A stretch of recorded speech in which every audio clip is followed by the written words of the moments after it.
முதலமைச்சர் பன்னீர்செல்வத்துக்கும் அதிமுக பொதுச்செயலர் சசிகலாவுக்கும் இடையே விரிசல் ஏற்பட்டிருக்கும் நிலையில் கடந்த 2008ஆம் ஆண்டு நடைபெற்ற ஒரு பொதுக்கூட்டத்தில் முதலமைச்சர் பன்னீர்செல்வம் குறித்து மறைந்த முதலமைச்சர் ஜெயலலிதா பேசிய காட்சிகளை தற்போது பார்க்கலாம். கட்சியில் சேருவதும் அதில் வளர்வதும் ஒரு பெரிய பொறுப்புக்கு வருவதும் ப்ரூ இன்ஸ்டன்ட் காஃபியை கலப்பது போல் அல்ல. திரு ஓ பன்னீர்செல்வம் அவர்கள் எப்படி வளர்ந்துள்ளார்கள் என்பதை உங்களுக்கு சுட்டிக்காட்ட விரும்புகிறேன்.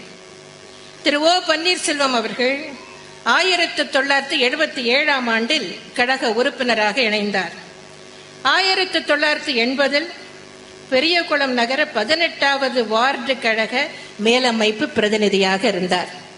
எண்ணி பாருங்கள், இன்றைக்கு என்ன நிலைமையில் இருக்கிறார்.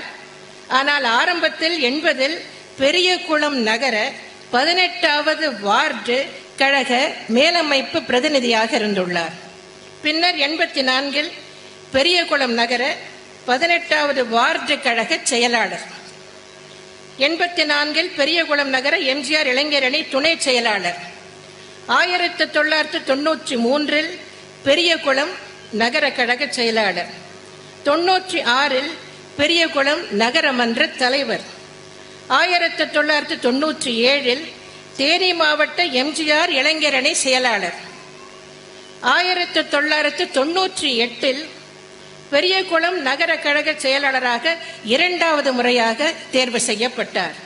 2000இல் தேனி மாவட்ட கழக செயலாளர், 2001இல் பெரியகுளம் தொகுதி சட்டமன்ற உறுப்பினர். அதன் பின் அவர் முதலமைச்சராகவும் இருந்தார்.